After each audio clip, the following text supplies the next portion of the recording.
CJR sendiri, Institute for Criminal Justice Reform tuh udah memberikan respon gitu bahwa keberadaan TNI gitu ya untuk menyampaikan dugaan tindak pidana itu membuat banyak pertanyaan gitu ya. Utamanya ini mengarah pada salah satu bentuk intimidasi. Ya, Mbak Medina, mungkin kita masuk ke topik kita hari ini untuk soal cyber TNI ini, Mbak.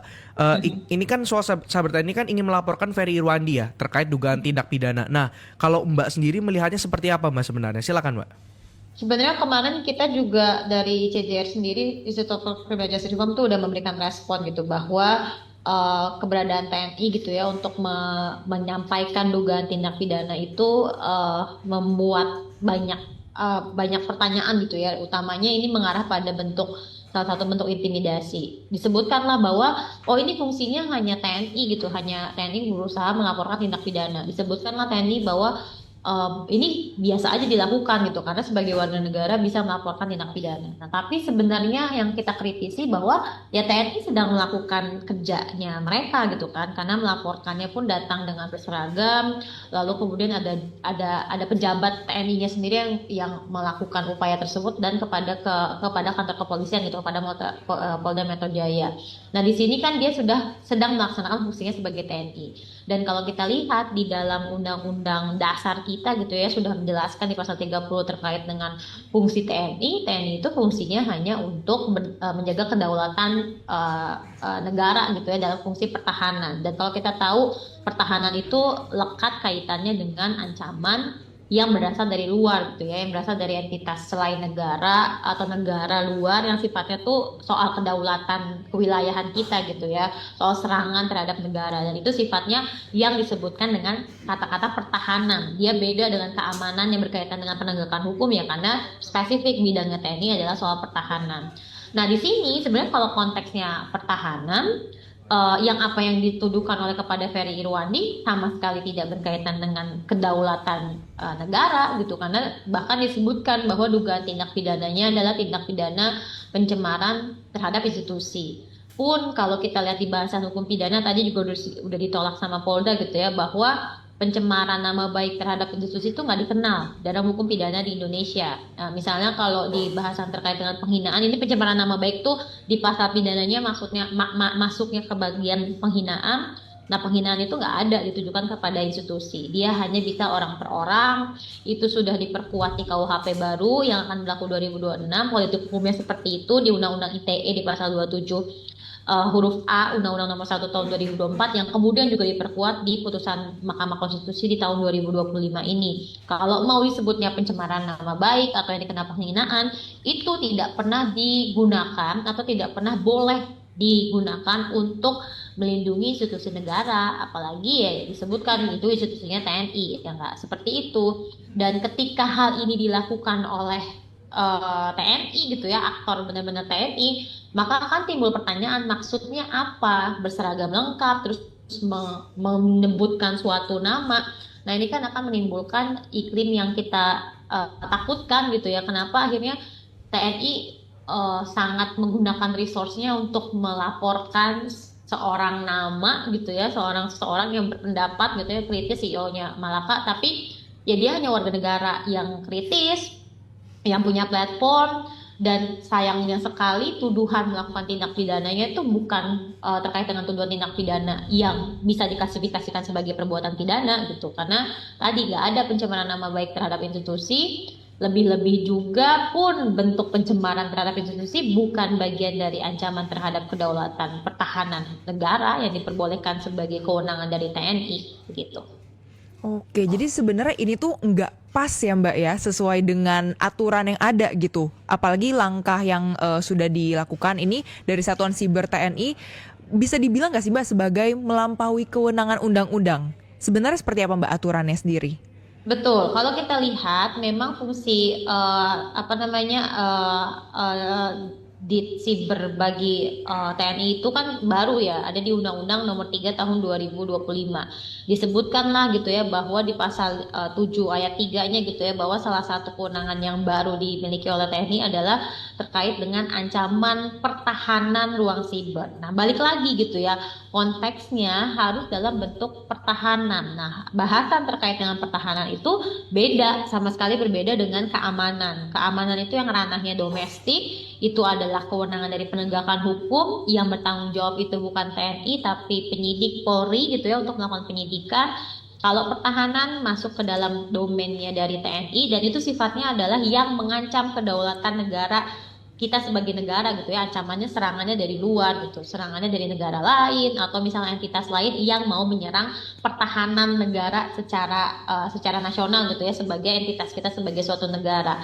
Nah, kalau sifatnya dia datangnya ancamannya dari domestik, apalagi ancamannya berupa penghinaan, yang mana juga kita pertanyakan apakah dia ada diperbolehkan untuk mengkriminalisasi orang berdasarkan penghinaan atas institusi TNI, itu juga dipertanyakan. Dan kalaupun emang fungsinya adalah dia Ferry punya dugaan melakukan tindak pidana, yang harusnya turun bukan TNI gitu. TNI itu kan akhirnya dengan munculnya TNI itu menimbulkan pertanyaan besar, kenapa harus sampai TNI turun tangan? Padahal ini adalah misalnya konteksnya penegakan hukum. Nah, penegakan hukum itu kan udah ada nih penyidiknya, yaitu si Polri, penyidik Polri gitu ya. Kalaupun ada dugaan tindak pidana, ya Polri yang bisa turun. Nah, tapi kemudian resource negara ini, bahkan TNI itu begitu besar. Kenapa sebegitu besarnya sampai benar-benar TNI itu harus ke PMJ gitu, Polda Metro Jaya, untuk menyampaikan dugaan tindak pidana ini? Kenapa? Ya, ini bagian dari kerjanya dari TNI gitu. Jadi kalau tadi dibilang melampaui kewenangannya, ada di dua aspek gitu ya, bahwa di bahasan terkait dengan divisi sibernya, kewenangan siber di Undang-Undang TNI baru itu tidak masuk, karena harusnya hanya berdasarkan pertahanan. Pun ketika bicara penegakan hukum dengan tuduhan melakukan pencemaran terhadap institusi, ternyata di ketentuan hukum pidana tidak untuk menjerat perbuatan yang dituduhkan kepada Ferry Irwandi gitu. Iya, Mbak Medina, berarti kalau misal kita lihat dari kasus ini, berarti mohon penegasannya untuk kasus seperti ini, untuk yang berwenang itu adalah Polri dan Kejaksaan berarti ya, ini tidak masuk ranah TNI, begitu ya Mbak Medina ya? Nah, ini bagian dari penegakan hukum. Kalau memang maksudnya adalah pencemaran nama baik gitu ya, penghinaan, ya balik lagi gitu ya, kita harus lihat kasusnya. Berarti kasusnya hanya untuk orang per orang, yang korbannya itu nggak boleh institusi, berarti nggak boleh TNI. Berarti misalnya ada orang yang dituduh melakukan pencemaran nama baik, itu bisa dilaporkan, dan dilaporkannya kepada penyidik. Nanti penyidik melakukan serangkaian penyelidikan dan penyidikan, baru kemudian masuk kepada proses hukum sampai dengan misalnya nanti penuntutan di jaksa dan kemudian persidangan di pengadilan. Sudah ada gitu aturannya berkaitan dengan hukum acara pidananya, dan itu sama sekali tidak ada perannya dari TNI gitu. Oke, nah menyambung nih Mbak dengan yang Mbak Medina sebutkan sebelumnya nih. Tentunya ini kan ada kasus ini, ada yang komen kalau misalnya apa jangan-jangan Presiden Prabowo sendiri yang harus turun tangan buat berhentiin langkah hukum dari TNI. Karena kan ada yang mengait-ngaitkan nih dengan Presiden sendiri. Seperti apa Mbak? Ya, itu juga suara yang kami sampaikan gitu, yang ICJR sampaikan gitu, bahwa kenapa ya aktor-aktor di bawah presiden nih, di bawah eksekutif ada TNI dan Polri, kok sepertinya tidak berkoordinasi dengan baik gitu ya. Kenapa TNI sampai harus turun tangan melakukan penegakan hukum, datang ke Polda Metro Jaya untuk membujuk atau misalnya meminta kepolisian untuk melakukan penegakan hukumnya. Nah, padahal fungsi ini nih, fungsi melaporkan tindak pidana, kalau misalnya emang laporan tindak pidananya tidak berkaitan, adalah bagian dari kerja sebagai warga negara biasa, ya kenapa harus pakai menggunakan seragam TNI gitu? Kenapa harus menggunakan fungsi-fungsi TNI, padahal fungsi TNI itu hanya berkaitan dengan pertahanan gitu, tidak dengan keamanan. Nah, berarti kan ini ada permasalahan gitu ya, ketidakjelasan bagaimana aparat di bawah presiden melakukan kerja-kerjanya gitu, di mana TNI tidak melakukan fungsinya terbatas pada pertahanan, tapi juga akhirnya mengulik dugaan tindak pidana yang sebenarnya nggak perlu gitu ya untuk dilakukan, bahkan sampai ke ranah publik gitu ya, mengundang publik untuk melihat gitu bahwa TNI melakukan aduan tindak pidana. Nah, ini kan ada ketidaksinkronan gitu ya antara yang ditulis dengan hukum di dalam hukum maupun dengan yang diimplementasikan oleh aparat-aparatnya, yaitu dalam hal ini TNI. Nah, kami mendorong harusnya presiden ada wake up call dong di presiden nih, kenapa nih anak buah saya melakukan hal ini? Lalu kemudian juga wake up call-nya juga buat di DPR di Komisi 1-nya sendiri yang mitranya TNI, lalu kemudian di Komisi 3-nya sendiri penegakan hukum harusnya mempertanyakan kenapa nih akhirnya TNI sampai harus buang-buang sumber dayanya untuk sederhana melaporkan Ferry Irwandi kepada Polda Metro Jaya, padahal itu bukan adalah bagian dari pertahanan. Nah, itu yang harusnya kritik itu atau respon yang harus diberikan ketetanggaraan itu bisa diberikan oleh Presiden, termasuk juga di dalamnya DPR yang melakukan fungsi pengawasan terhadap semua tindakan yang dilakukan oleh eksekutif gitu. Oke, tapi Mbak, kalau kita lihat Mbak dari kasus ini, dari kasus ini apakah kita bisa menilai bahwa ini bisa menjadi menghidupkan kembali pola intervensi militer dalam urusan sipil, Mbak? Silakan, Mbak. Iya. Nah, ini sebenarnya yang jadi catatan kita gitu ya, bagian dari tuntutan masyarakat sipil di 1708 gitu ya. Banyak sekali nih beberapa hal yang terjadi gitu ya akibat dari Undang-Undang TNI yang baru, Undang-Undang Nomor 3 Tahun 2025, yang memang ada 16 sektor gitu ya yang bisa dimasukkan kembali kepada fungsi TNI gitu ya. Dan kalau kita lihat tuh sebenarnya di undang-undangnya disebutkan bahwa dia hanya bisa dilakukan berdasarkan permintaan institusinya. Nah, sedangkan yang terjadi sekarang tuh nggak berdasarkan permintaan seperti ini gitu ya, di ranah sipil penegakan hukum nggak ada permintaan bantuan dari Polri untuk melakukan penyidikan terhadap Ferry Irwandi. Lalu kemudian yang misalnya sebelum-sebelumnya juga nggak ada dari institusi, waktu itu narkotika BNN meminta penegakan hukum dari TNI. Nah, ini kan harus didudukkan lagi nih, hukumnya sayangnya memang sudah disahkan, ada perluasan bidang sipil yang bisa dimasuki fungsi TNI, tapi terbatas hanya apabila diminta oleh lembaganya. Tapi kenapa dalam implementasi tidak di kuncian gitu ya, limitasi yang ada dimuat di undang-undang tersebut pun juga tidak diimplementasikan dengan jelas. Nah, ini kan juga menimbulkan iklim ketakutan gitu, bahwa kok mudah ya untuk TNI masuk ke ranah sipil lagi, dan padahal ranah sipilnya pun juga ada fungsinya gitu. Kita nggak kehilangan fungsi penegakan hukum di Polri, karena Polri pun banyak melakukan kriminalisasi terhadap banyak orang yang bersuara, berekspresi, dan nggak ada fungsi yang hilang di penegakan hukum tersebut. Tapi kenapa lantas ada tambahan institusi lain nih yang sama-sama bahkan lebih berat represivitasnya, justru melakukan upaya untuk melaporkan tindak pidana dengan membawa seragam, memakai seragam dan lain sebagainya. Ini kan menciptakan iklim kita gitu ya, iklim ketakutan kita, dan mempertanyakan kenapa sih sampai harus TNI turun tangan untuk menangani Ferry Irwandi seperti ini gitu. Oke, nah Mbak, kalau dari ICJR sendiri sebenarnya ada catatan khusus lainnya nggak sih Mbak terkait hal ini yang perlu diperhatikan? Catatannya seperti yang tadi saya sudah sampaikan gitu ya, bahwa ini emang udah bermasalah gitu ya, respon TNI turun ke ranah sipil, ranah penegakan hukum, dan ini perlu respon di tingkat yang high level, yaitu direspon dari Presiden.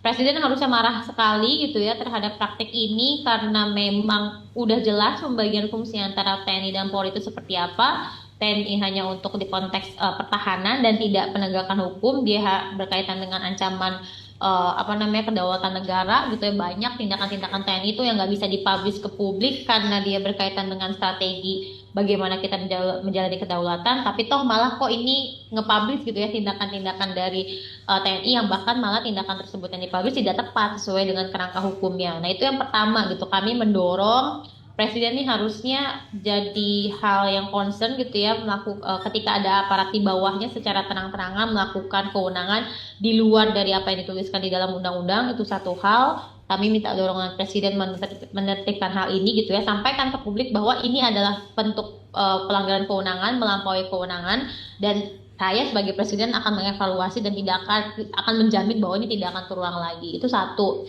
Yang pertama terkait dengan respon Presiden terhadap TNI ini harus dari Presiden untuk bisa mengkoreksi tindakan ini.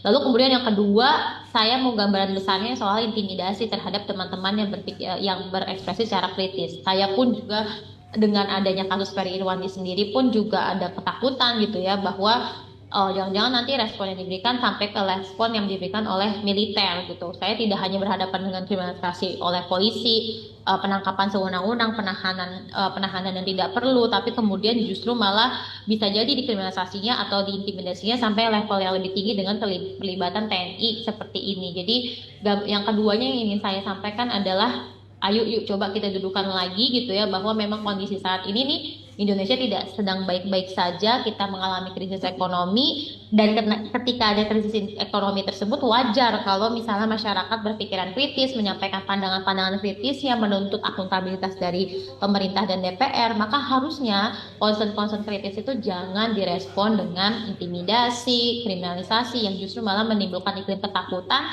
Dan di saat itu kita sama sekali nggak merespon krisis ekonomi yang menjadi concern utama gitu. Ya oke baik, Mbak Medina mungkin terakhir sekaligus juga closing statement Mbak Medina untuk kasus ini yang mungkin yang akan sedikit digarisbawahi adalah kalau kasus seperti ini terjadi lalu terulang kembali dengan resiko yang mungkin besar, apakah ini juga akan beresiko bagi masyarakat yang memang secara berpikirnya kritis lalu juga nggak berani speak up jadinya begitu ya Mbak? Betul banget gitu ya. Ini jadi catatan saya sendiri aja gitu ya, setelah hari-hari melakukan riset dan advokasi yang punya catatan terkait dengan apa aja yang harus diperbaiki dalam kerangka penegakan hukum di Indonesia, dalam kerangka perbaikan kebijakan di Indonesia, itu jadinya takut gitu ketika kita akhirnya kritis menunjuk gitu ya, pointing suatu lembaga yang memang punya banyak catatan gitu ya, misalnya catatan kekerasan, ICJ misal concern terhadap institusi polisi. Nah, kami jadi worry gitu, kami takut gitu nanti ekspresi-ekspresi kami bukannya direspon secara ranah substansi, tapi justru malah dituduh untuk melakukan penghinaan atau pencemaran nama baik yang bisa saja gitu responnya dengan intimidasi lewat si aktor-aktor keamanan termasuk di dalamnya TNI dan polisi. Nah, itu yang kami takutkan itu. Coba Presiden berurusan kembali, ini adalah tindakan yang melampaui kewenangan, pun juga respon terhadap orang-orang kritis, masyarakat kritis itu harusnya direspon dengan substansial, tidak dengan bayang-bayang akan dikriminalisasi, apalagi diintimidasi seperti yang terjadi di kasus ini. Itu.